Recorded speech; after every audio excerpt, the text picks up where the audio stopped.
Hey, welcome to the Great Unknown, the home of Make Something Mean Something. My name is Kevin Lieber. I have brain rot, and with me, as always, is Matthew Tabor.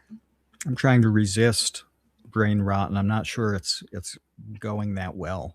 I'm not. No. I think I'm succumbing slowly, like something that you don't see it rust like actively. You don't.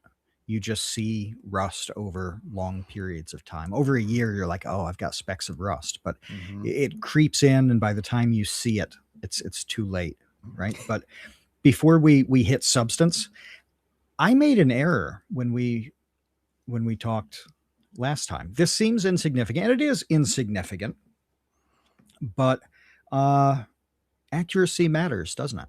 I was talking about the 1946 Red Sox. I was talking about their winning streak, and I made some quip about James Rawhide Tabor and Ted Williams. Um, he wasn't on the Sox in '46, and a couple hours after it hit me that he was sold to the Phillies before the '46 season. And so that 1946 winning streak team uh, did not include Rawhide Tabor. It did include Ted Williams, but I you can't just let things stand when they're wrong. You can't, and nobody would have ever noticed, right? Nobody noticed at the time. Nobody is noticing in posterity. It's not going to happen. But at the same time, you have to police these things internally and personally. Then you have to correct the record and make up for it, and it helps you prevent you know further errors. But yeah, there's a record of me getting that wrong, and that's a bad thing. So I'm sorry that I soiled your podcast, that I sullied your podcast, Kevin.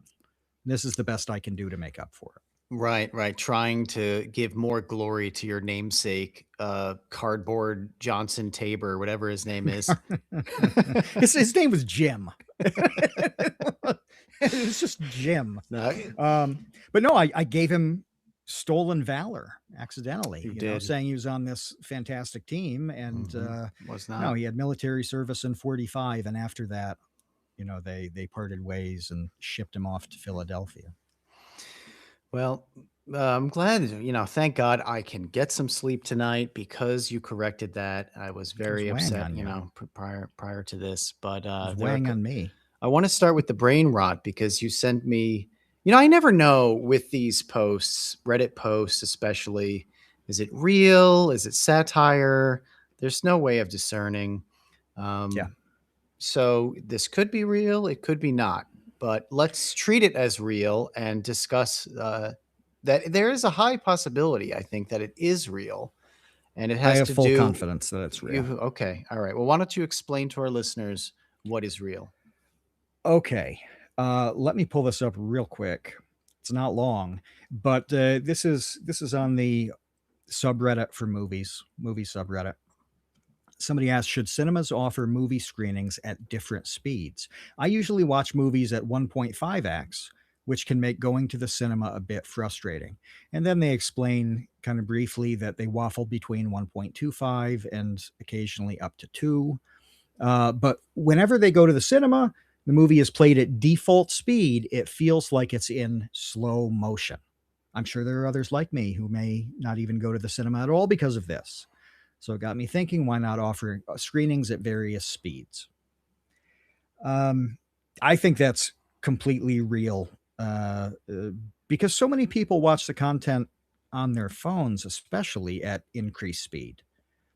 I watch a lot of short form stuff on 1.5 or 2x.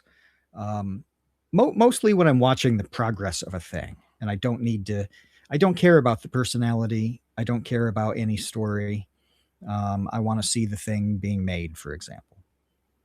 You know, but yeah, I think this is completely real. We've seen over the last few months people skipping chapters in books, skipping pages because they just aren't interested in that part, Well, skipping dialogue. no, no, no, no. I read somebody who said they only read the dialogue.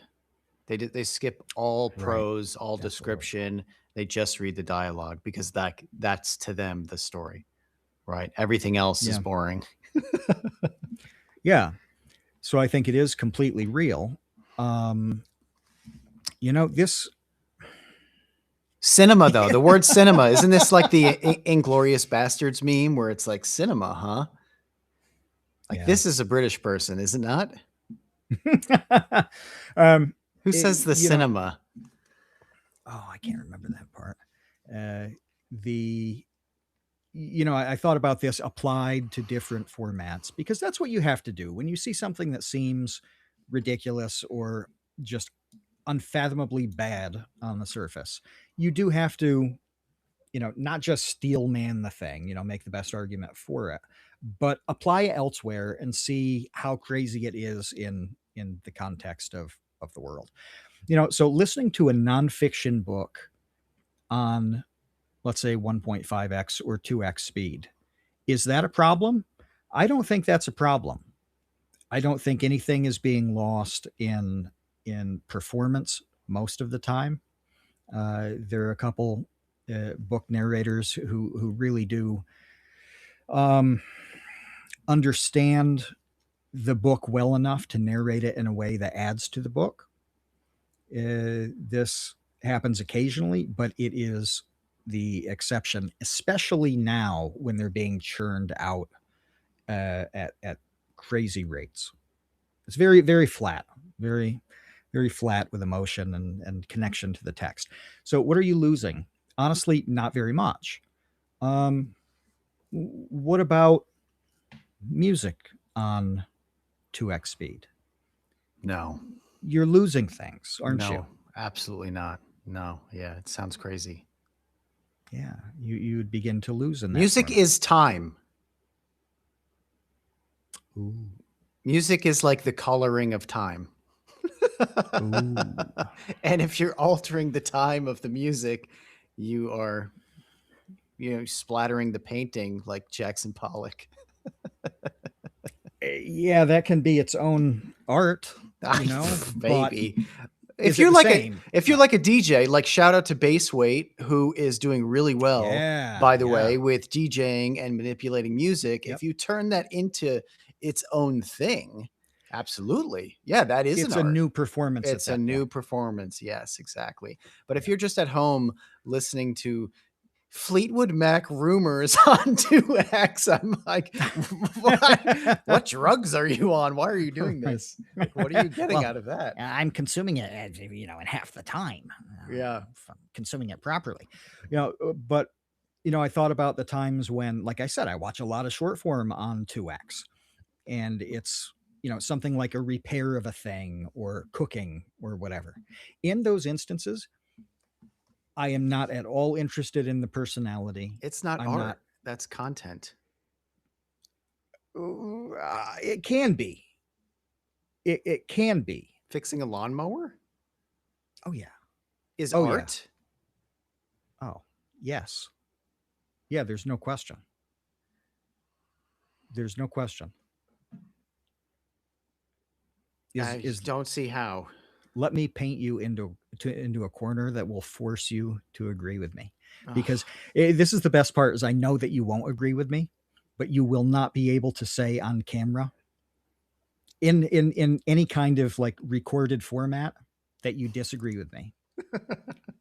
Is building with Lego art. Come on, Kevin, say no and watch your career just swirl and glug glug down the drain. Will it? Tens of thousands will come after you if you say no, no, that's not art. Um, it can be.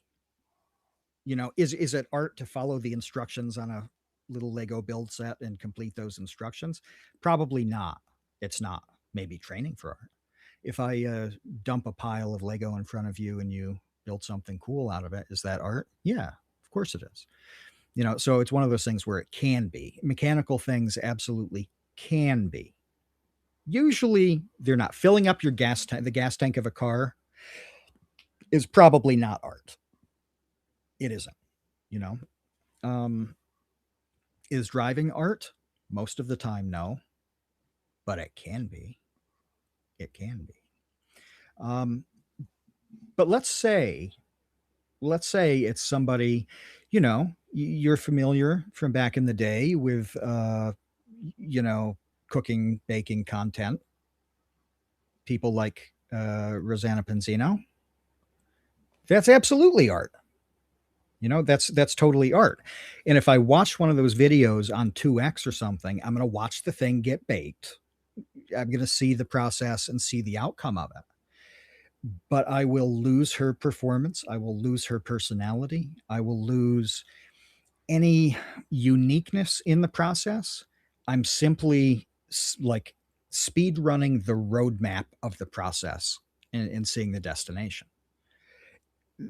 That's okay if that's all you care about, but you have to be honest about what you're losing in that process. And if I'm speed running a woodworking thing or whatever, I have no access to anything other than that straight line of beginning to end on the plot thing. And I think it's probably the same on the movies, where you're losing how the story is told. You're losing the characters. You're losing all of it. You're just basically getting a plot at at rapid speed. Yeah, you're treating the movie like instructions. Yeah, yeah, yeah. Like these are the instructions. You might as well just read a bullet point plot summary. Why Why bother why to wouldn't watch you it at read the all? Wikipedia summary? Yeah, Exactly. Or a recap. I don't know. Yeah. Um, So so you're just losing all that. And this person does not care at all about losing it. They probably don't think they're losing anything at all. Maybe they're not. I mean, maybe they are unable to sort of suspend their disbelief and lose themselves in the art of a film. Maybe they can't even do that. So why bother making it slow, doing it slowly? Just My instinct, speed it up. yeah, my instinct is that they probably don't pick up on or pay attention to any of the things that would be lost. So if you're somebody who ignores or cannot really identify nuance in human interaction, for example, if that's just not on your radar, you're not losing anything by watching at 2x speed. No, you're not. So I actually feel like the people who are altering the art they consider, the way they consume it, whether it's the movies or the books, whatever, are probably revealing something about their own minds, as opposed to mangling art, uh, or throwing something away, discarding something that's important. I think they're actually, you know, explaining who they are and how they operate, and then the changes they make, fit. They make more sense within the context of that person. Mm-hmm. But yeah, we look at it and say, you know, can you imagine some of the better scenes in in film being at 2x? You're about to go bananas on the Godfather here.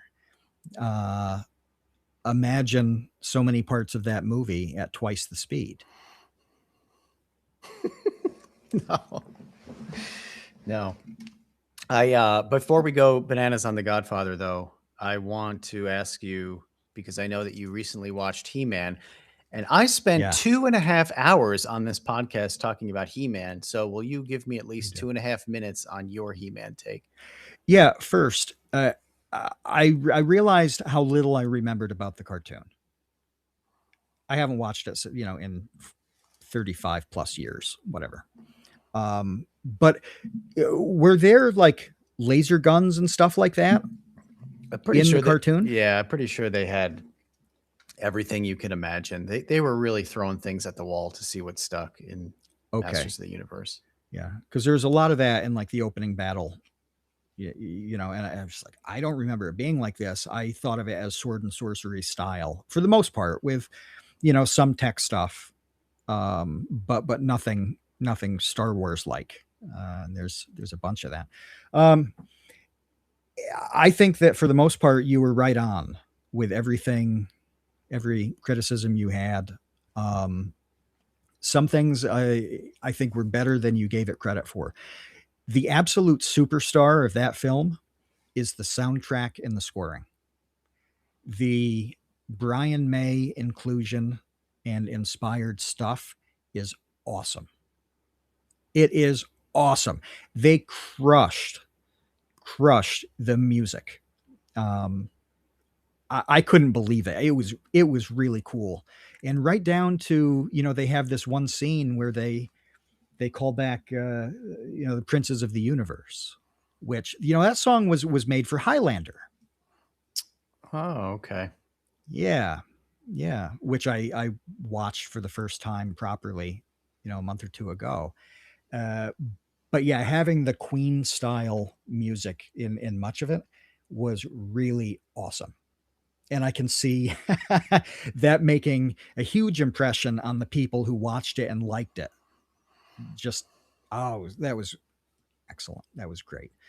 Uh yeah, other than that, it's it's the catty soft Deadpoolization of cinema where everything is a quip. But with Deadpool, it's interesting because it's biting and sarcastic and unexpected. The problem with Masters of the Universe is that all of the quips are really weak and cucky. All of it. The whole film is this just extremely limp. um there's nothing to like about it, and it goes beyond self-deprecating because that can be really funny, and it is really funny. But when it's like everything is like Steve Urkel, did I do that energy?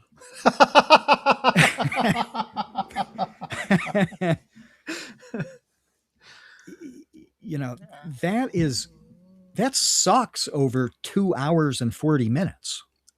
I, I completely agree, but so many people disagree. So many people really love it. As it's come out on Amazon Prime, there's been a lot of love for the movie, which is Yeah, great. I mean, I'm happy that people like it, but at the same time, at least you and I think Death Inc. are the two other yeah, people who found that type of dialogue grating, and I find it grating.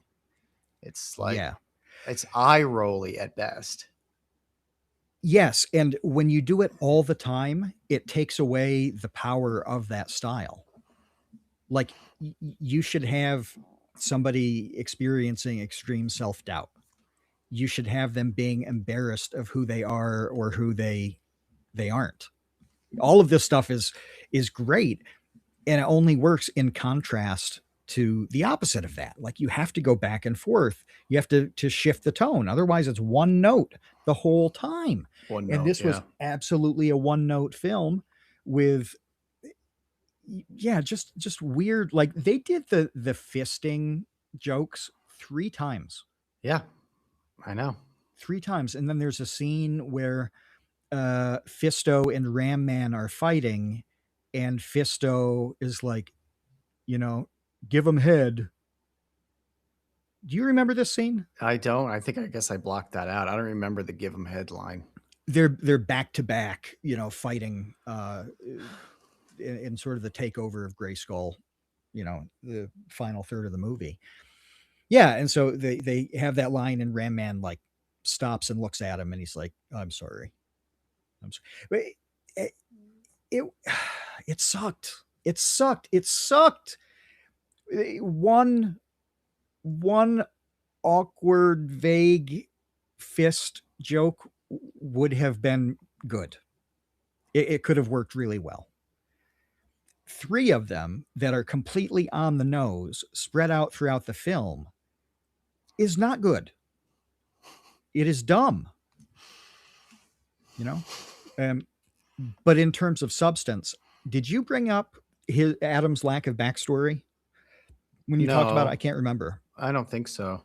So I watched this late at night last night on Amazon Prime, and I wasn't giving it my all. I wasn't, nine screening, but I wasn't giving everything I had to consuming Masters of the Universe.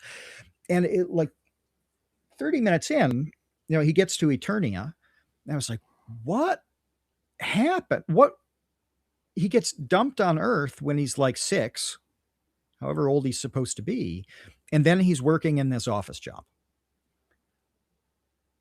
What happened in between? Like, how did he grow up? Where he was like thrown in a body of water, and then it's fast forward to him being a functioning adult. Right. The thing that I mentioned that was I found very bizarre was his like obsession with Eternia and Ram Man and talking about it on the first date after having spent 3 times as long on Earth as he did on Eternia. It just, and this is the kind of thing where it's like, well, why are you overanalyzing He-Man? It's like, well, this Yeah. is this is what I'm being presented, and this is how I take in the Yeah. information. I don't know what to tell you. We have a really fantastic example of you were born into an incredible thing, you are ripped away from it and deposited elsewhere before you understand what that thing is. And then you return to it at a point where you can begin to understand. And that's Harry Potter. Now, I'm not going back to, there are a million examples of this going back forever, but the most recent huge one that we have is Harry Potter. He's born into this, then he's raised in this terrible this terrible household, until he's not, and he goes to Hogwarts, right? But that whole aspect of him being raised, is it the Dursleys? Is that their name? Dursleys, yeah, something like that. Dursley. Yeah, that's really important to the character and why he is the way he is, and it sets him up for what happens at Hogwarts. This is so. Anyway, I'm watching this really late at night, and I'm like, did I miss this? Did I miss? So I asked ChatGPT like what his childhood was in the film, and it gave this explanation about how that was completely glossed over and not included at all. And there's an implication that he bounced around with foster families or something like that. I don't recall anything that implied that, Me either. but it is totally absent from the film. And it doesn't have to be 30 minutes of it. It could have been a few minutes, but anything that explains the age of like 7 to 23 uh would have been good. It would have been good. No, no, they don't care. They don't care about any of it. It's No. spectacle. It's good spectacle. It's not, anything more than that. And you like the spectacle or you don't. And that's really what it comes down to. I was okay with watching it as included with my Amazon Prime membership. That's how I'd put it. If Yeah. I'd paid to see it in the theater, I wouldn't have been okay with that. Okay. I think that's a fair assessment. All right, let's get on to Godfather because Yeah. last week or so I had read, I don't know if you know this, but I read that The Godfather is boring. And I don't get why it's so, everybody says it's great, it's a masterpiece. It's friggin' boring and stinks. And I was like, is that true? Now I have already seen The Godfather multiple times and really, really, really enjoyed it. But I When did hadn't, you watch it first? Sorry to cut you off, but do uh, you remember when you first saw it? yeah, probably in college. Okay. So, And you liked it then? yeah, I liked it then. And then I probably watched it 10 years after that and 10 years after that. And now, 5 years after Now, that, now whatever. 90 years later, you've 90 seen it years 9, 10 later, times. still like it.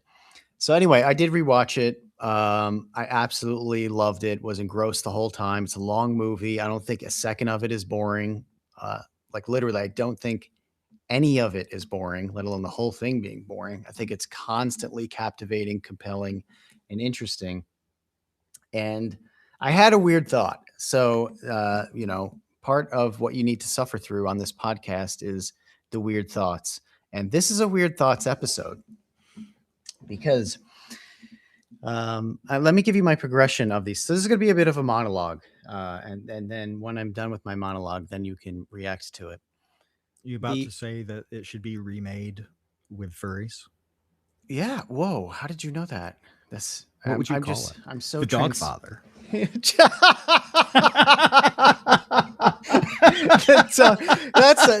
That's a Snoop Dogg album. Actually, I'm pretty sure the Dogfather is like the second or third Snoop Dogg album. Anyway, no, it will not be the Dogfather. It will not be a furry remake. The one of the first things I thought, okay, is one of the reasons I find the Godfather so interesting is that it is an analysis of a family unit, Yeah. and through it, you really get to see and you can relate to the differences between siblings. Hmm. So, you have Fredo, who's like really useless, but he's your brother, or, he's Don Corleone's son. You got to do something with him, but he's like really incompetent and not trustworthy at all. So you just kind of send him to Las Vegas and like get him out of the way. Just like Yeah, he's not get him away. sufficiently evil to deal with him. That's the worst part about Fredo, is that he's not sufficiently awful that you can then deal with that situation head on. Right. Yeah, he He just kind of stinks. sucks. Yeah. He just He kind of just sucks. Yeah. sucks.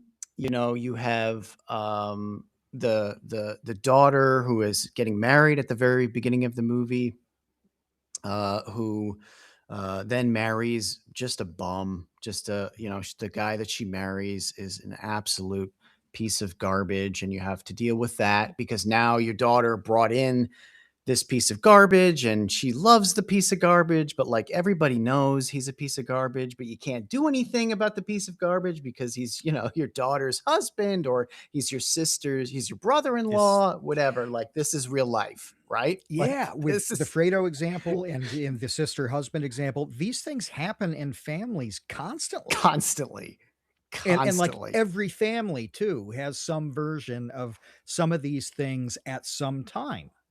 at Not some every level. Maybe generation. it's not your sister, maybe it's your cousin and your cousin's Right. husband or whatever. Like this is Yeah, normal family dynamics, right? absolutely. So then you have Santino, right? Sonny, I Mhm. believe, if I'm remembering correctly, who really is kind of like he's going to take over, right? He's like the next in line. I believe he's the oldest, and maybe that's why he's going to take over. I don't recall whether or not that's identified. Maybe, I think it's implied, maybe, that he's the firstborn, and as a result, he's next in line to replace Don Corleone, but he's a hothead. Mhm. Like that's really like his major character flaw is that he will like turn on a dime and explode and you know isn't really a great leader because of that. Like you need a leader to sort of have a cool head and to I mean you see this in sports where like the best quarterbacks have ice in their veins, right? They use these kinds of analogies for uh, athletes who Yeah. are cool under pressure, right? And this is what was so good about Succession, the HBO show, is that this specific dynamic you're talking about, is the center of that show. That's the whole show. It's the whole show. That is very Godfather like in a lot of different ways. But it's a real issue too when something is being run well, whether it's a family or a business, and then there has to be succession for some reason, whether it's time or tragedy, has to force this. And then the options, whether it's Sonny or Shiv Roy or something, they bring a different dynamic than what had worked extremely well for a long time. Sometimes that's okay and it's an improvement. Sometimes it's risky and dangerous, and other times it's obviously going to be bad. And what are you going to do? Right. But like this, so it extends even beyond the family. That example does. And what's so cool about The Godfather is this intermingling of family and business. Well, you have two families because I'll say this. I was going to get to this later, but I'll say it real quick because you already brought it up. But what's great about mob stories like this and The Sopranos is that you have the nuclear family dynamic and then you have the mafia family dynamic. Yeah. So you have like the family at the core, and then you have the family surrounding that, and they're both families. They're different types of families, and we'll get to that later. Let me finish on Okay. The Godfather first. So that is to me, I think, probably like the defining thing about The Godfather that I remember about it, and also like see other places and like wish more people, like as popular as it is, it has waned in popularity. I don't see it referenced a lot. It's not like people are like mentioning Fredo all the time, but like these are archetypes, right? Like these are familial archetypes that should be referenced. Like they should be a baseline, like culturally, I think, to be like, oh, that person is a Sonny, this is a Fredo, and then there's Michael. Okay, so Michael Corleone, his character arc is the story. Yeah. Like that is actually, so what I'm saying about like the family dynamics being the most interesting thing to me is not the actual story. The actual story is the rise of Michael Corleone and going from someone who is outside of the family to being the most important person in the family. Like that, Right. there's your friggin' movie, right? That's the beginning, and that's the journey that you're on. That's why you sit through 3 hours of this. Mhm. And first of all, one thing I just really wanted to say is the acting is just incredible. Like Yeah. like Al Pacino, from the beginning of the movie to that final scene, is as I think. I mean, what do I know? But I think it's as good as acting gets. Like There's everything not a, yeah. about his performance, the way he looks, the way he talks, the way he interacts with his girlfriend, Diane Keaton, Mhm. until the end is like a different I mean, it's supposed to be a different person by the end, Yeah. but he just completely became a different person throughout the course of that film. It's remarkable to me. There's not a weak link in that cast at all. No. Not one. Not one, which is why you can say, like, you can talk about Robert Duvall being fantastic in The Godfather, Oh, despite despite him not being like one of the main three oh, characters. and what a great I'm glad you mentioned that because he is like basically a foster member of Yes. that family. He's in the family, but he's not blood. Like he was Right. basically adopted by Don Corleone and grew up in the family and is the consigliere and is very high up, but still there's another like piece of that family dynamic that's really interesting, is Yeah. someone who's not blood related, but for all intents and purposes is a Corleone.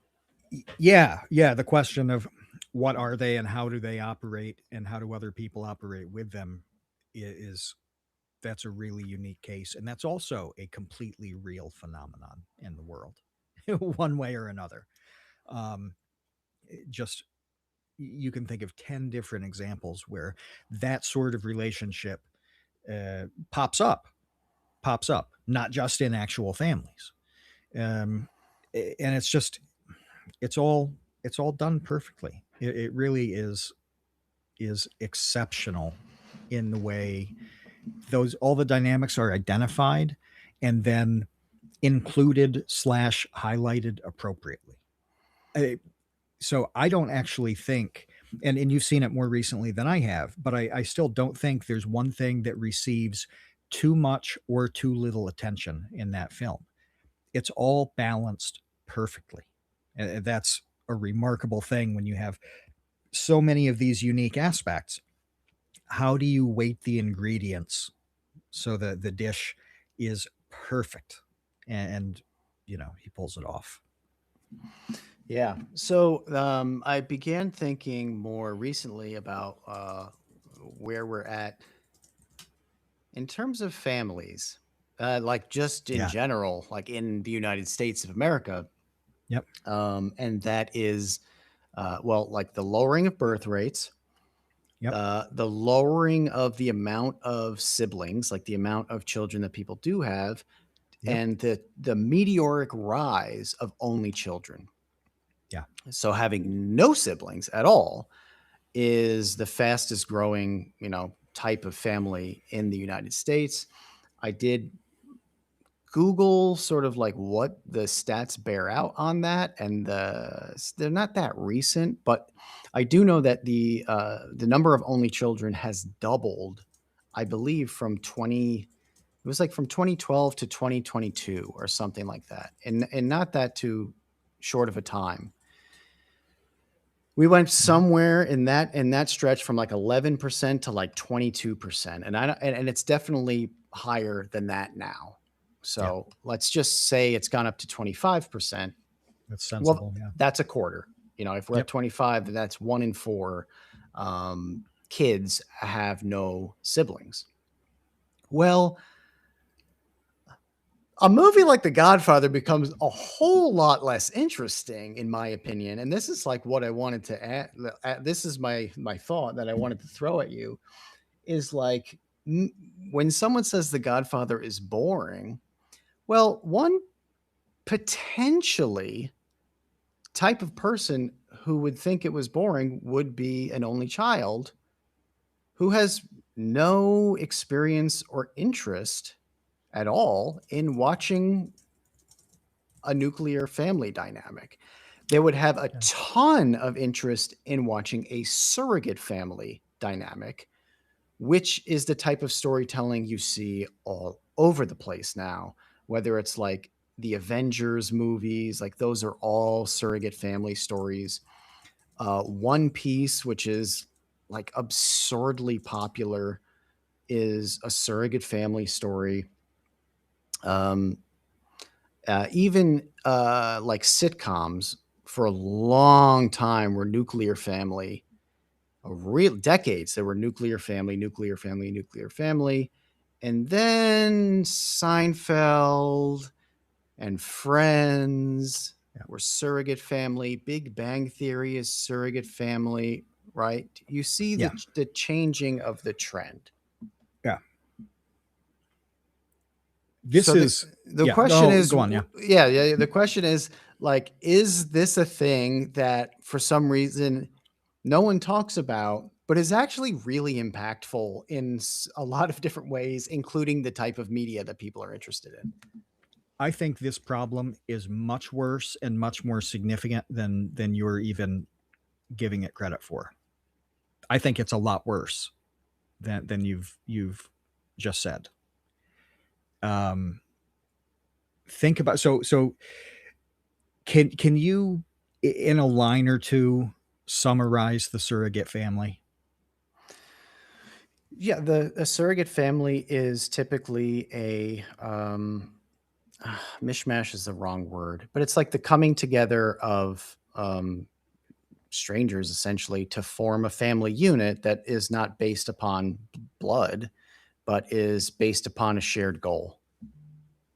Okay, and so they would be uh, different circumstances put put a surrogate family together. Yeah, war movie can be a surrogate family.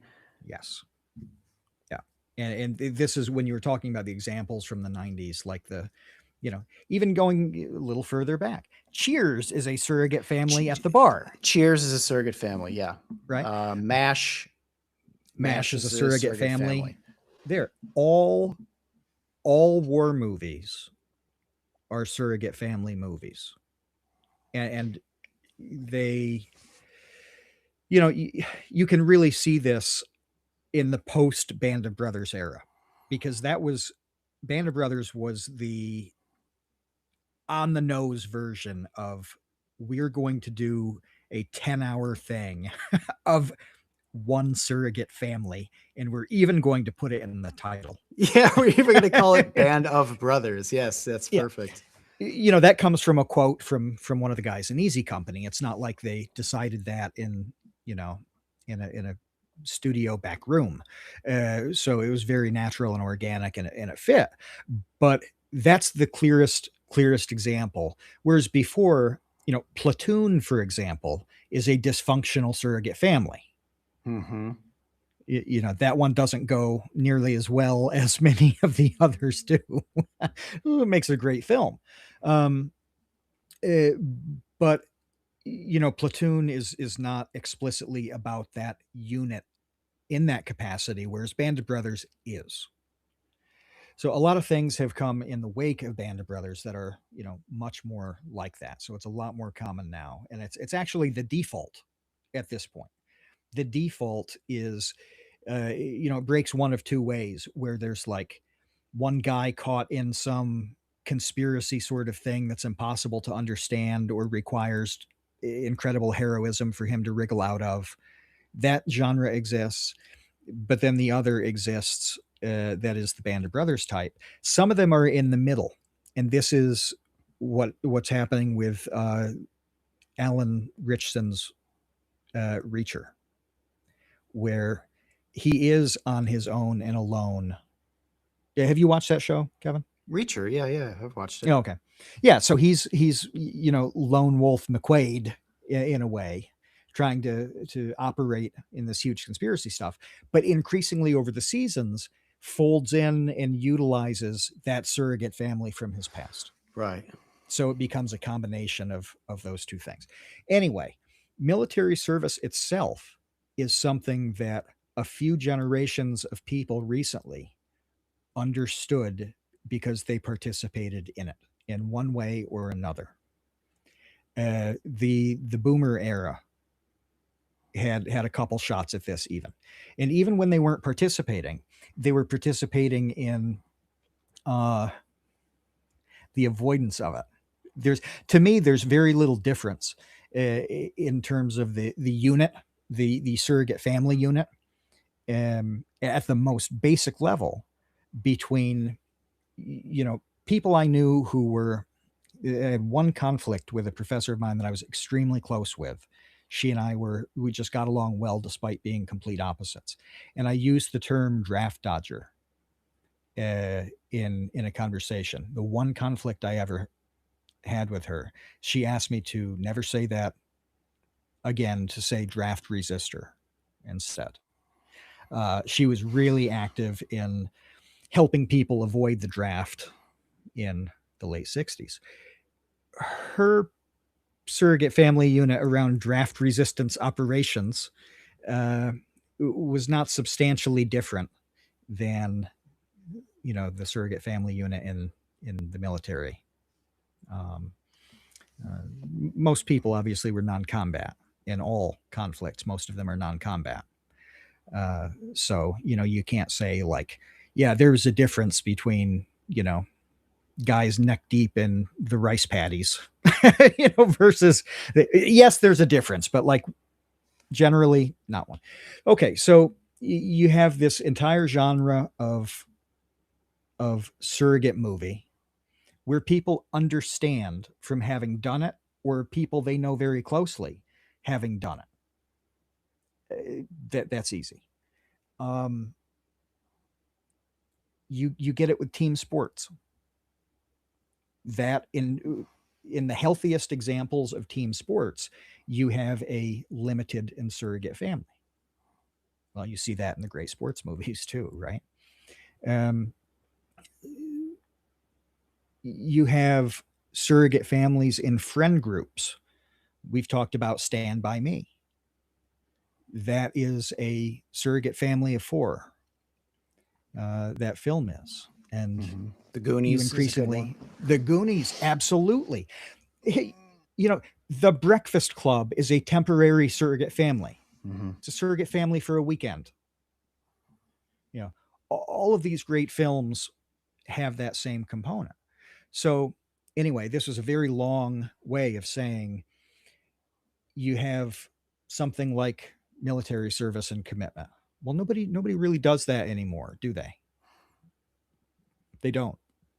How many people, how many kids participate actively in team sports compared to the past? Um, not so many. How many have uh, brothers and sisters? Well, fewer than there used to be. How many go into the office, which The Office, the TV show, becomes a surrogate family comedy. But increasingly working remotely, work from home. You don't have that. This very influential book came out by Robert Putnam in the late '90s, I think. It's called Bowling Alone, and it's a social science book uh, about the decline in civic participation, really.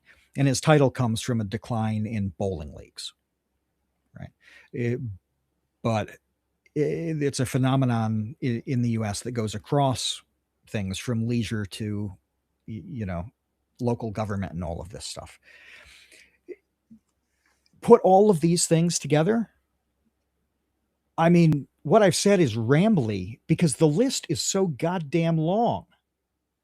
I could go on for an hour about the things that put you in a group of people with with all sorts of challenges, with some roles clearly defined, others being murky, and everybody has to figure it out in relation to those challenges.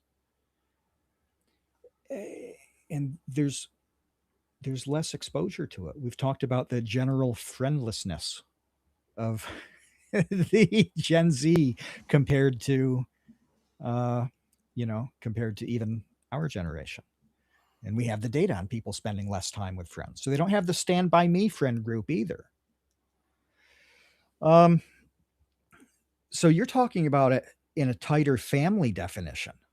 Like, how do you understand all of this stuff when the families themselves aren't at all like something like in The Godfather? You don't have the access to the surrogate families. Oh, there's physical distance too. This is the last thing that I'll say on it. There's a physical distance that keeps these things apart in a way that is very, very new. Families used to be in one place, in one place, and somebody occasionally moved a few towns away, and some occasionally left the state. You know, mine was like this in my grandparents' generation. They all lived in this house or on this hill or in this town, except one guy who went to engineering school and like moved to Colorado in like 1920. Like you get the outlier, but generally everybody's in the same spot. Now, you know, I go to something like the cemetery where when I was a kid, there were flowers planted on many, many, many graves. And now that's been just beyond decimated. Decimated would imply a tenth. It's nearly evaporated in some cases, not because people don't care, but because they live in Nebraska, they live in New York City, they live in they're not running into town to plant flowers on a grandparent's grave because they're simply spread way the hell out. You know, and then those families get buried in all those other places too. So over generations, it's just the concentration is gone. It's dissipated, right? Um, so when you apply that to all those other examples, companies have employees from all over the place. Even small ones do. Curiosity Box. Yeah, I was gonna say I have not met like anybody that I work with in person. Yeah, many Set, different countries. literally, Michael is the only person who I have spent time with in person in the entire company. Yeah. How many years did you and I go working on stuff at a tremendous distance? I never saw you. No. No. So you have that component with the jobs, with the families, with anything social. You have the loss of, the friend stuff and the dating stuff and just like all things human contact. So this is so much more grim, so much more grim. And then you look at, how could you watch a thing like The Godfather and feel at all like it resembles reality? Oh, that's exactly, yes, that's exactly my point. Is like you would not relate at all. Or at No. least like at best what we were talking about earlier where we're yeah, day drink every day like in Cheers.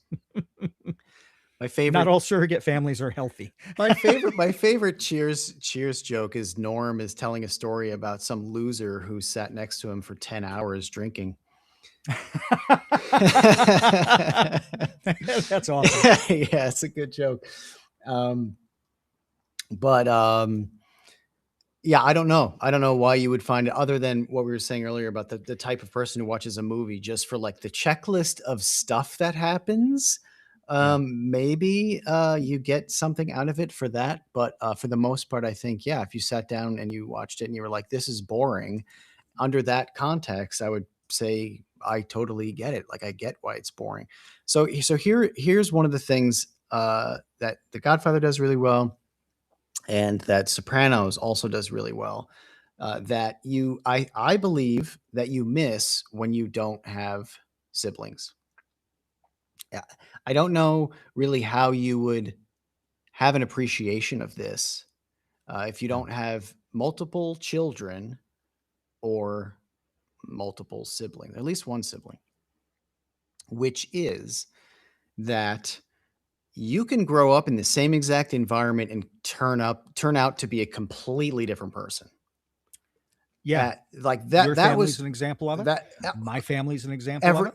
everyone's family is an example of this. Like Yeah. you grew up in the same house under the same rules in the same environment with the same Yeah. parents and you ate the same food and you like it's all exactly Yeah. the same and you're like we couldn't be any more different about the our personalities and our temperaments and like how we handle pressure and what our goals are and what make us happy and what makes us depressed and what makes us anxious and what we're fearful of. It's all Yeah. completely different despite being all of the conditions being That's right. exactly the same. And if you don't know that that's reality, if that's not your reality, like you have no experience and no touch point with that, then like how does AJ Soprano being totally different than Tony resonate? Why would it? Yeah. Yeah. It doesn't make sense. It it seems arbitrary, right? That's the difference. Is it doesn't Yeah, seem like a reflection of real life. It just seems like a story somebody came up with. And if they're right. coming up with a story, you can do anything with that story. But when it resembles real life, you then have, we talked about this a few weeks ago. The way things operate have to fit what could or should or shouldn't happen in real life, with the way they talk to each other, with the things that happen, or they have to fly in the face of that to such a degree that that's what's entertaining. But it's got to fit. And if it all seems arbitrary and you're not matching it up to this huge database of how life works, then why would it even matter? It doesn't. It doesn't. So why not just write a He-Man movie where everyone is just trying to be as funny and witty as possible at all times? Because there's like Yeah. no deeper human analysis that exists. So why not just if you're just making everything up anyway, then just make up the best possible line that this person could deliver in response to whatever line the other person delivered, rather than it being an organic emergent aspect of who they are as a person. Like another thing that's so good in Sopranos is Meadow being smarter than her parents. Like that's a Yeah, that's thing. interesting. That Yeah, is it happens. absolutely a thing. It It happens where does happen. you have this kid who's just on another level and you don't know how to handle them Yeah. because they're just smarter than you and you're supposed to be the parent, but they're thinking like 12 steps ahead of you, even as like a 15-year-old.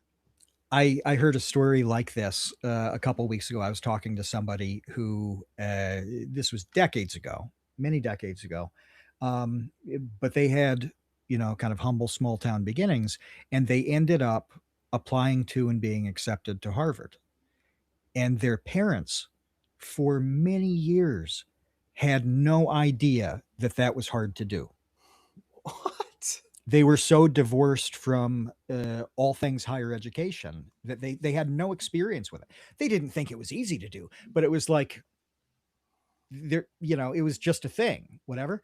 And this came to light where I think somebody like got remarried and had a step child or something in that new relationship, whatever. It's like fast forward 20, 25 years, and this new kid is looking at colleges, whatever, and the person's like, why don't you just go to Harvard? And because like I've seen this happen, and this is what people do. Yeah. It's like, why don't you just go to Walmart? And that's when they, got the crash course and like, no, this is actually extremely selective, and the odds aren't good, and whatever. And they're like, they legitimately did not know, because they lived in a completely separate world from that. And it's the thing about The Sopranos that's so interesting is they deliberately crafted a world so that this would happen. They meaning Tony and what's his wife's name? Carmela?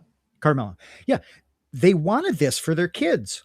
They wanted to give them a very good life, a good education, good foundation morally, all of this stuff. And then they essentially create a little monster that's, a few levels better than them. And there's a disconnect.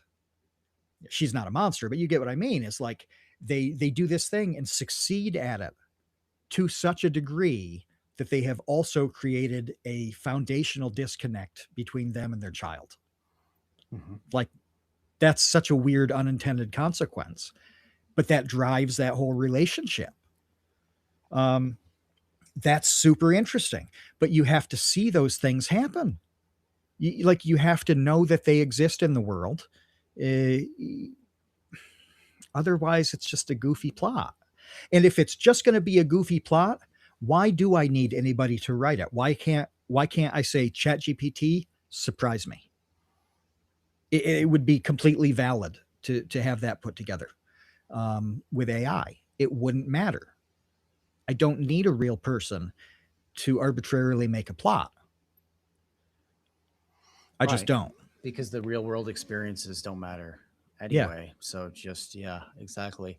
The so as I mentioned earlier, the point of The Godfather really is to watch the change in Michael Corleone, Yeah.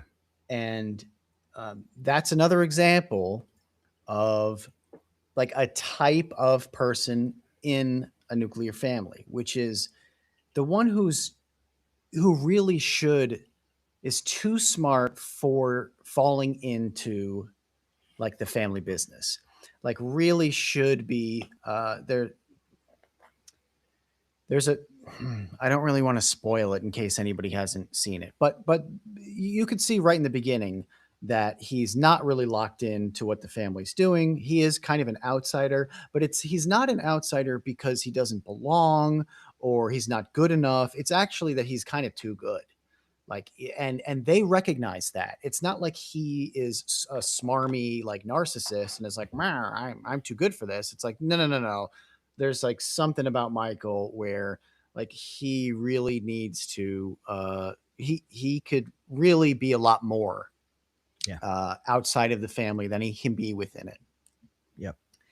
And essentially what ends again, I don't want to spoil it, but the point is that's another archetype of someone that you could know that, not only could have been more than what the family trappings were, but ends up falling into the trap anyway.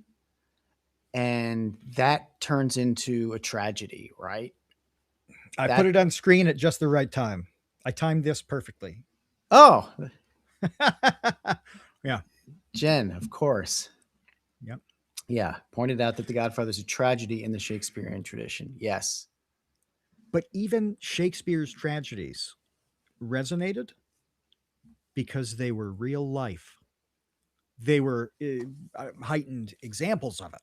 Most of the things that happen, like in something like Macbeth, you know, Kevin, in your life, you have fewer like family murders and things like that than you know a Shakespeare play does. Um, so it's exaggerated, but the basics are not exaggerated at all. The basics of all of it are completely real and relatable. Same with The Sopranos. A few of them miss because not every family is going to have check all the boxes. But most of them you either know or somebody, a situation where they do fit, whatever. The Godfather, this is so it matters that that's a really abnormal situation. It matters in Breaking Bad that the situation is, um, you know, cooking meth and becoming a drug kingpin, because that's not something that you know. You can take something mundane. Did you ever watch 6 Feet Under on HBO? I never saw it. No. Yeah, it's the family is in a funeral home. This is the center of the plot, is the family dealing with this after the loss of the father, and that's totally mundane. There are even people who host this podcast who would look at that and say, yes, that's a real family. the Yeah, the it's the too close family to home. undertaking. Yeah, so like it's so mundane that I can point to my screen and point to somebody who by proxy has lived it, right? um so they don't have to be irrelevant, but the really good stuff is almost always built on its irrelevance. Something like Macbeth, totally irrelevant because most people are not royalty of any kind. They're not in that sort of struggle. We talk about the Odyssey lately. A lot of people do. I don't. A lot of people do. Most people are not fighting in a fantastic foreign war and then trying to find their way home uh, over the course of many years and this and that. It's totally irrelevant. Most people are not mob bosses like Tony Soprano. They are not like Don Corleone. Like there's an irrelevance that helps. It makes it easier for the parts that fit to stand out. So the fact that they are irrelevant is actually a source of why they're so powerful. And it's why, the Shakespeare, not just the tragedies, but all of them are so good because it's loaded with this good human behavior, normal stuff that's in a specific circumstance that is really abnormal. Yeah, the other thing that I think is really, because the question is why does it matter? Like why would it Yeah. matter if I don't have experience with a family full of siblings. Oh, there's another thing I wanted to say just in terms of the changes that we've experienced in the United States specifically over the past 4 generations in terms of the size of a family, where it was like 8 kids, and then like everybody had like 6 kids, and then it Yep. was like 3 kids, and now it's like 1 kid, right? Right. Like it has been like a gradual decline in the size of the family. Um, Whereas, The Godfather, having a bunch of siblings at that time, will that fit in culturally with what family units looked like at that time? So there's also that drop off between just when that film was made, even though the film itself was made in like Seven, 72, and it 72 was what and I it was going to takes say. but it takes place in like 48 or something like that. So it's not like it's set in 1972. It's set in like 1947 or 48 or something like that. Um, anyway, the reason that this matters, the reason that especially I think this matters to storytelling, to the media that we resonate with, and why something like The Sopranos is so good, is that Uh, well, The Sopranos has the best of both worlds. It has its cake and it eats it too, for the reason I said earlier, which is that it has the nuclear family dynamic, but then it also has the surrogate family dynamic. So they get to do both. They get to play with both. The reason the nuclear one is so important for storytelling is that you can't pick your family and you can't get rid of them. Like you No. are stuck with them for life. You were stuck with them from birth. You were stuck with them through childhood. You were stuck with them as adults. It makes for a like way different problems and dynamics and Yes. conflicts and high stakes when it's a nuclear family than it does when it's you're just working in an office and Dwight is weird and you get to go home at night and You can complain quit about the that weird job. guy at work. You could just quit that Get job another or job. he gets fired or whatever and your life goes on. Yeah. Yeah. That does not happen when you got a problem with your brother for your entire life. Yeah. And that also, there's this, there's this opposite effect that really matters a lot too, is that they're stuck with you. They're stuck with you. No, yeah. And Yeah, they um are. a- and that's something that you see people realize in a lot of different ways that go from sort of hilarious to tragic and everything in between. Where you realize, yeah, I've got this, hopefully permanent support system and built-in meaning in my life and all of this stuff. That's all very good. And then other people are kind of horrified and can't deal with the fact. They realize, like, oh shit, I'm Fredo. Like, oh, when they put it all together and they're like, oh no, you know. So it can be, I don't think Fredo it's ever knows that he's Fredo. Fredo knows that he's Fredo for about 2 to 3 seconds in his life, and they're the Yeah, yeah, last yeah. 2 to 3 seconds of his life, which is another thing that's remarkable about that character. Yeah. Um,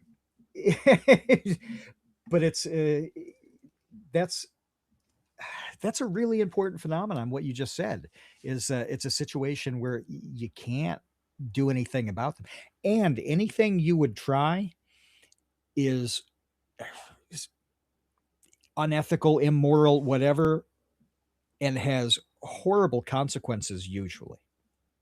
Right?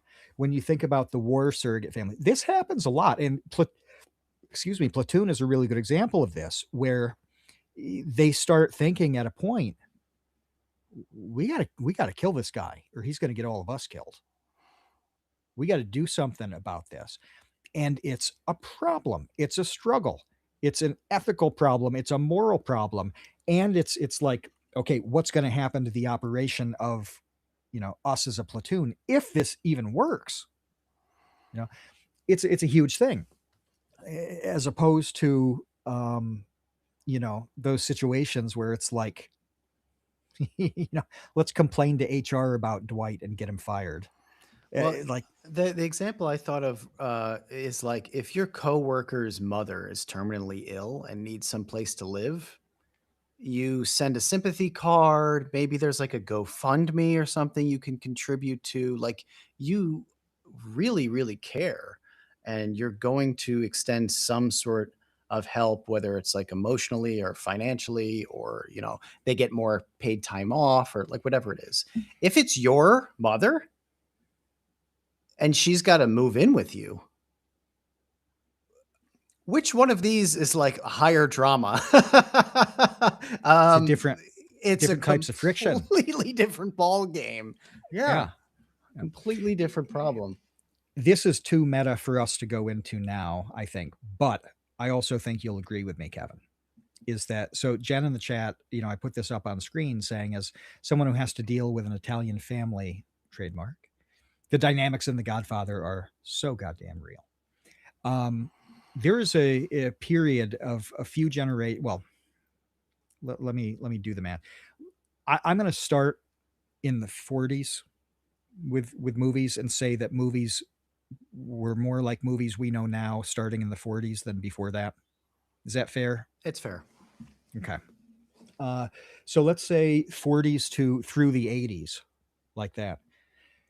A lot of these stories were both conceived of, written by, acted by, everything by people from who were immigrant families or closely downstream from immigrant families. Um, a lot more of them, and so they imported. They took with them uh, these classic stories about, and we see a bunch of them where like the Irish family is the way it is, you know, and that's a long cultural holdout. The Italian family is the way it is in a way. The uniquely American family does not have a lot of these elements, and we're starting to see the uniquely American family stories, and they're not very compelling. They're not very good, right?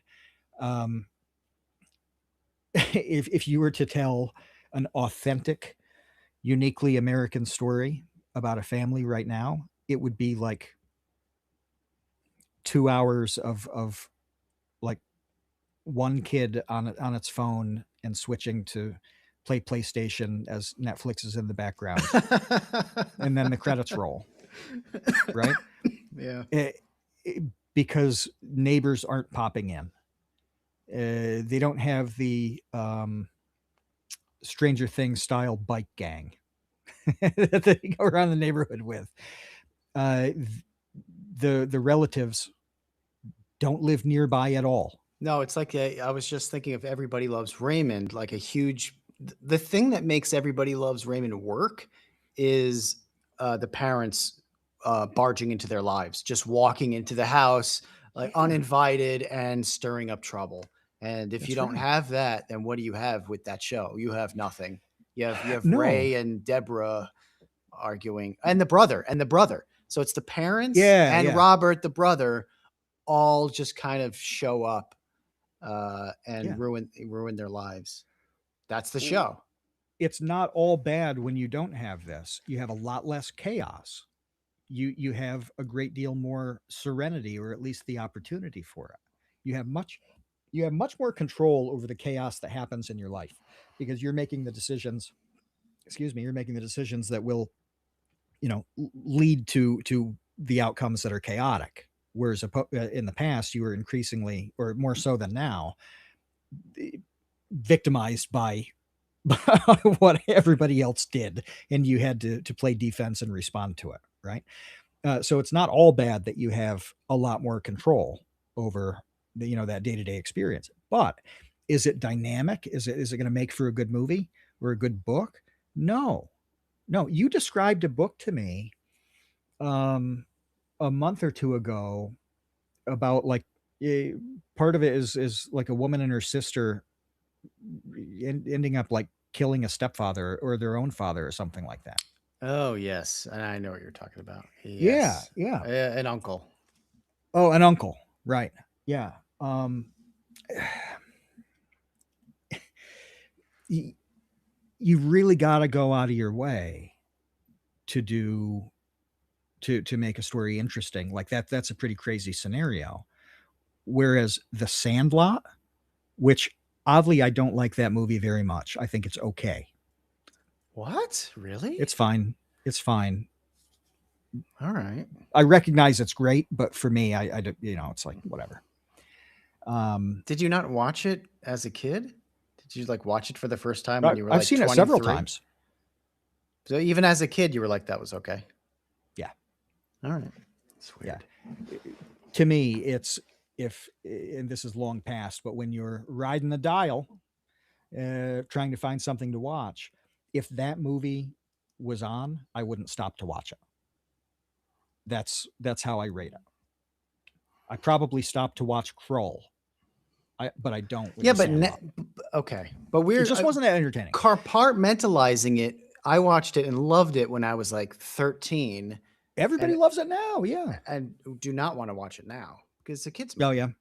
Yeah, yeah. Well, yeah. I don't want to watch that now. But when I was Yeah. 13, awesome. And so that to me extends to awesome for life. That's Yep. my point of view. I love that so many people love it now. It's obviously big in the baseball card collecting community. Oh, okay. But think about the plot of that film. It's so normal. There's nothing crazy of substance that happens. Like the kids aren't ganging up to kill an uncle. They don't have to.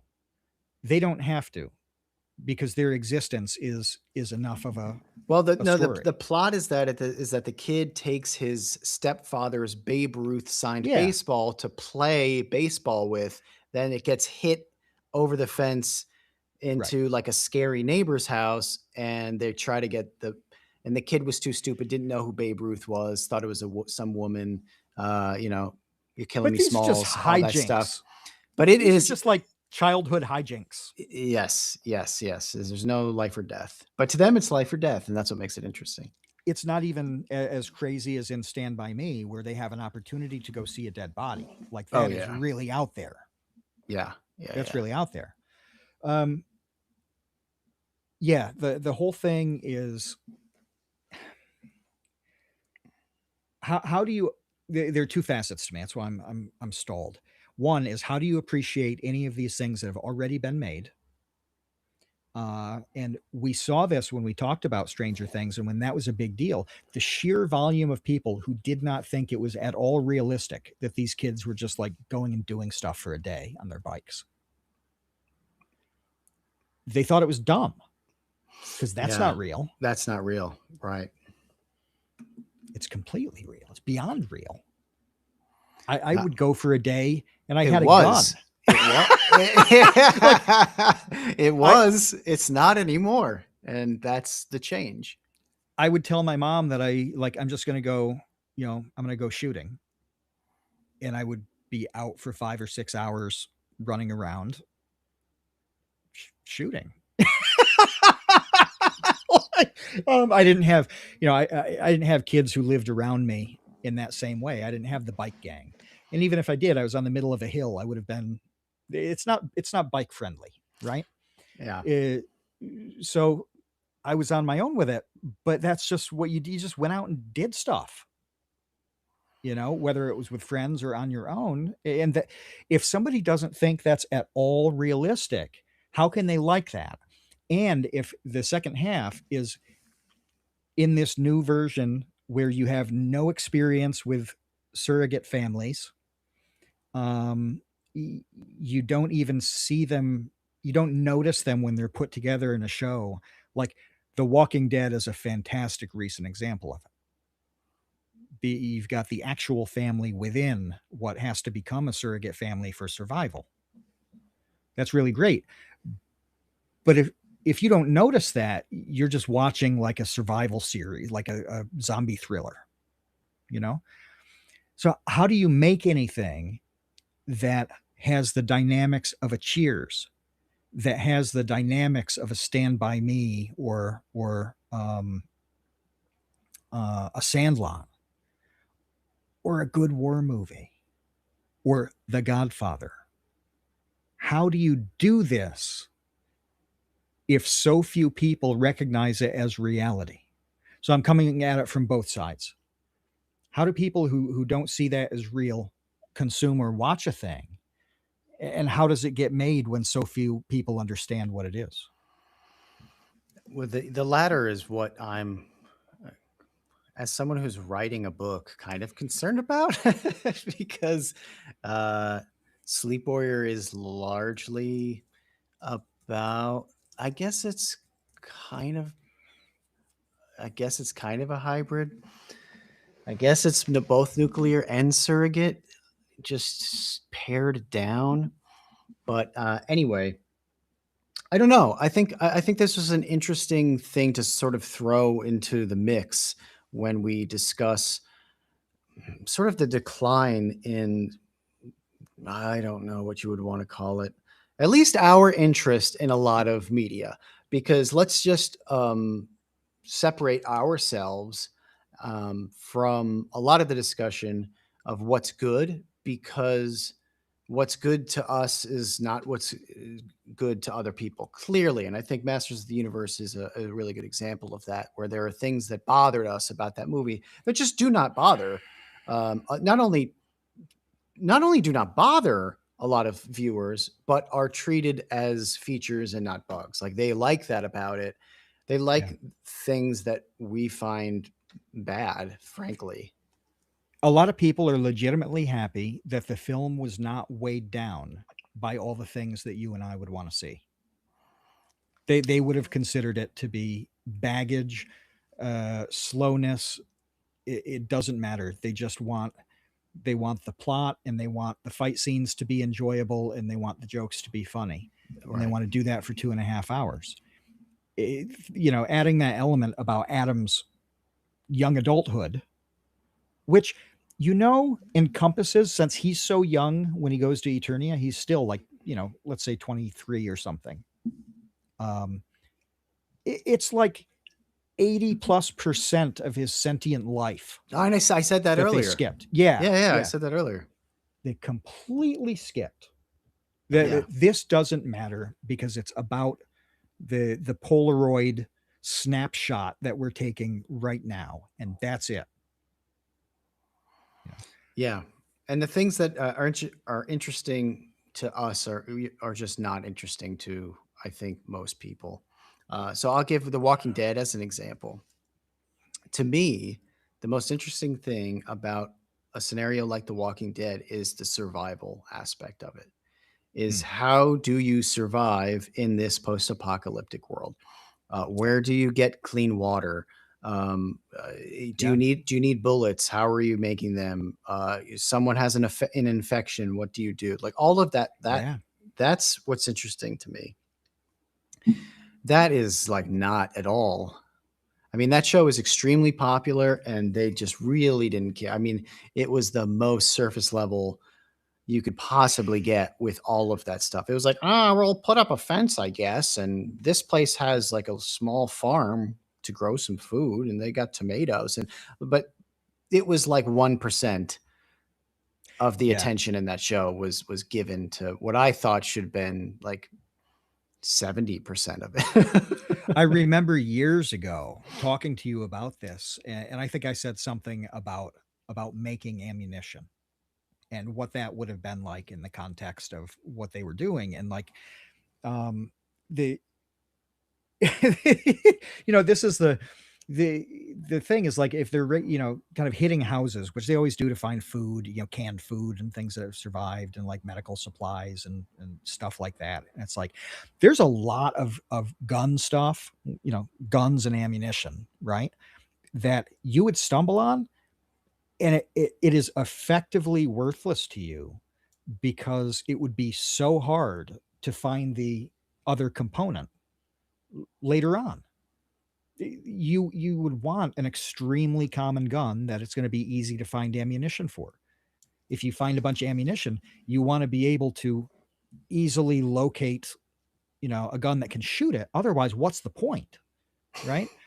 You have a very heavy thing that is only, like, physically heavy, that is only useful with the other component, right? And like that tension is super interesting.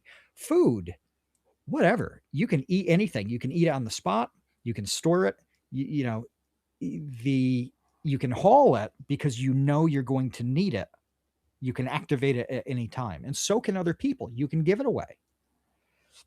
Well, what if it's a backpack full of 28 gauge shotgun shells? Good luck. Good luck. It's an extremely uncommon shotgun. Like, all of a sudden, this thing that on paper looks like a lifesaver may effectively be worthless. That kind of thing is super interesting, and they didn't do it. They didn't do it very much. Instead, it was like, oh, Herschel's farm can grow tomatoes, like you said, like, you know. Yeah, they waffled back and forth too, and I think because they wanted it to go for a very long time, which it did.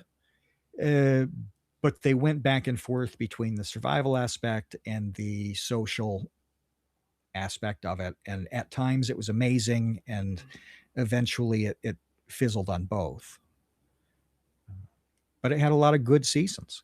But is there going to be? I think we're going to get far fewer shows that hit on any level like that. I mentioned watching From, which I did watch through the fourth season. There's a fifth and final coming, I guess. And that's that same sort of thing where these people are trapped in a town. They have a survival aspect with the things out to get them at night, and they are forced to have the family and community aspect because they're all trapped in the town. You know, um, it's an okay show. I'll keep watching it. Uh, is it a straight banger? No, it's not. And I feel like they don't get any of the things that you're saying about what makes The Godfather so compelling, or they don't value it enough to include it. Yeah, or the audience doesn't value enough to The watch a audience show doesn't. like that, and then that's really, I think, what all this sort of comes down to. Although it's a two-way street, but I also wonder if perhaps that's why we're seeing just the meteoric rise of horror being so unbelievably Yeah, popular, because it doesn't, none of this stuff that we care about matters at all. not so much. No. It matters if it's scary. Is it scary? Is it creepy? That's it. That's the bar that you have to clear. Yep. If it is, then woohoo. If it's not, then it's a stinker, and that's it. And yeah, the nuances of having like a Fredo in your family don't really matter if there's just a 7-foot demon trying to eat your brain. Yeah. That's Yeah. you need 90 minutes of being scared by that, and that'll make $300 million. Are we? This was Death Inc.'s commentary. You mentioned him earlier on. He had a tweet that was just like, I think I'm done with movies. I've Did you thought see that? that. Yeah, no, I saw that, and Yeah. I think I've said that. If I haven't said it on this podcast, maybe I said it to you, or maybe I said it in the Discord where I was like, I think I just don't like movies anymore. Like I just Yep. either that or you just have to go backwards. Right. You have to watch old stuff, and hopefully there's enough old stuff that you haven't seen yet where you can still watch something for the first time. Yeah. Eventually that list kind of runs dry. But I had absolutely have had that thought for years now. When I look at the best picture nominations or the movies that do the best at the box office, and I'm like, I subscribe to a few publisher newsletters like Penguin Random House, just the newsletter where it's like they show what's new, right? And like twice a week, it's like, here's what we're publishing, with little blurbs about it and whatever. Um, since I've subscribed to any of them, there's not one book where I thought I want to read that when it comes out. Literally not one. Now I subscribe to it because I find entertainment in reading, like seeing what the books are, and it's not in a good way. I find the entertainment. Occasionally, there's something that I'll screenshot and send you because it's so ridiculous. It's so goofy, stupid, or like crazily identity obsessed sort of thing, and I send it to you so we can both laugh that this exists. But not once have I looked at a thing like, damn, I want to read that when it comes out. Not once. Uh, I feel that way on the movie stuff. When Death Inc. said that, I was like, yeah, I finally get it and don't think that's overblown. I was excited for the Napoleon movie. Um, that wasn't a good movie. That wasn't a Ridley good movie at all. Ridley Scott hasn't made a good. This is my whole thing with Christopher Nolan too. In my opinion, it's just like Ridley Scott hasn't made a good movie in a while. Like in a It's while. it's like with He-Man. I enjoyed some scenes. I loved the music, but that movie was not made for me, and it wasn't made for you. It was No. made for nostalgic quirk chunguses. That's what it comes down to. That's fine, but I have no expectation at this point that there will be books and movies that are made for me. No, I don't want to be totally black pill. I do want to mention some stuff that I thought was great. And for some reason, 2023 had some good movies. If you look at the best pictures on 2023, this to me was the last year, which was not that long ago, 3 years ago, that had some bangers. Okay. So, first of all, The Banshees of Inisherin Oh yeah, is the best movie of the last over a decade, I would say. that was really excellent. And I think The Banshees of Inisherin is the best film in 15 years, easily. Easily. Top Gun Did you? Maverick was an That was really good. excellent blockbuster. When it comes to Yep, like a popcorn flick blockbuster, Top Gun Maverick was really, really good. It checked all the boxes I liked of it. that type of movie. Um, All Quiet on the Western Front. That was very I good. really, really liked. It is incredibly engrossing. Everything about that movie I thought was really well done. And then what? We got to get Kino Corner on to talk about some of this stuff. Oh yeah, we could do that. He's one of the only people I would trust to think about it.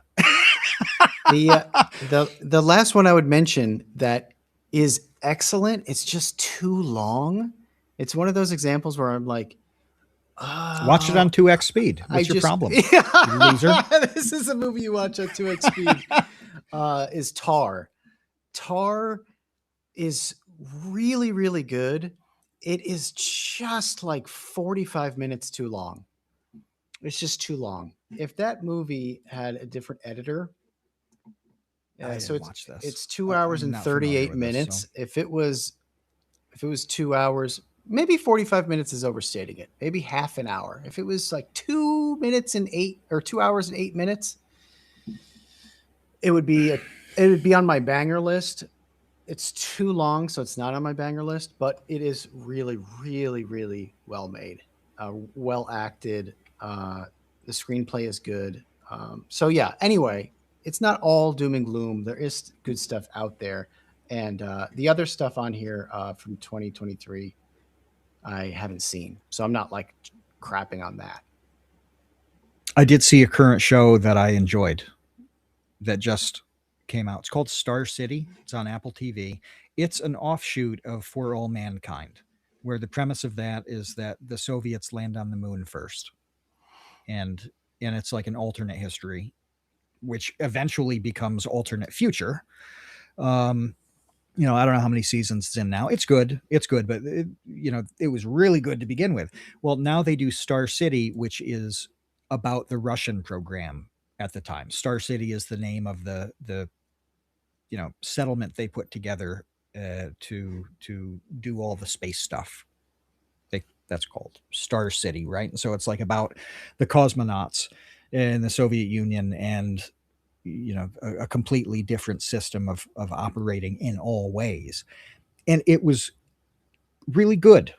It was really good. It's not the best thing I've ever seen, but they do a bunch of things very faithfully and very well about the different pressures that happen to people under that system, under the Soviet system, the considerations, you know, um, deciding it can be as simple as deciding to tell the truth.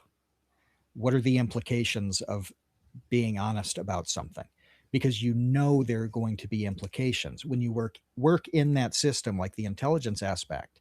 You know what's going to happen to the person if you tell the full truth about your surveillance on them, even if it's not an important thing.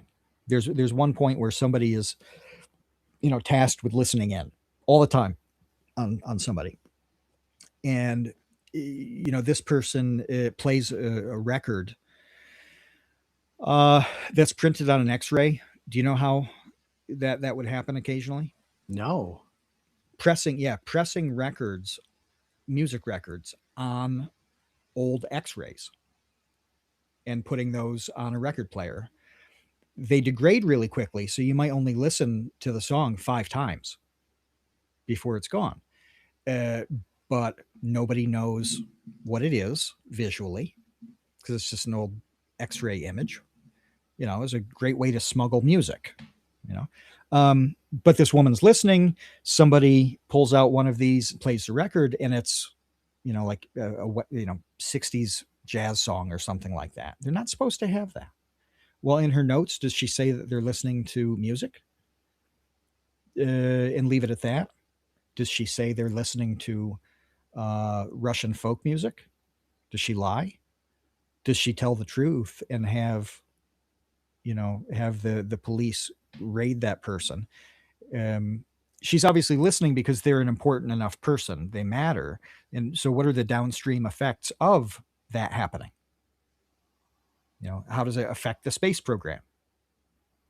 So you have these multi-layered situations that come from a totally mundane little element, and they show that process pretty well. It's very interesting. So that was, a good enough show. I don't know if they'll do another season. Who knows if anybody else thinks it's a good enough show. They thought enough of it to do a spin-off to, do it in the first place. But I have no idea. But I was happy to watch the whole thing. So, like, yes, I can load up something like Apple TV and find a decent show to watch. It's not the end. It's not the end. But I do have to look pretty hard, and the recommendations that I get on every platform, I'm not interested. They're not good things. Yeah. They're no Columbo, that's for sure. That's really all you need. All right. Well, that's probably it for this week. We have some other story stuff to talk about, not on the podcast, which we'll do. That's right. Secret stories. Secret story stuff. All right. Let me know in the comments what you think of my thoughts on The Godfather and the dwindling nuclear family and the implications there within. It's grim. It's something to think about, at least. I'm glad you noticed it all, though. I'm glad that you seized on that. You watched The Godfather and thought, here's a big important thing out of it. That was sharp, very sharp. Yeah, I have my moments. All right, we'll be back. I won't be back next week, actually. I have secret things to do. That's your skip week, isn't it? Yeah. I will not be here. I forgot about that. Yeah. So we'll see what happens. Secrets. Yeah, exactly. So many secrets. All right, we're out of here. Thank you to all of our patrons and our listeners for hanging out with us during the live stream. We will see you, Space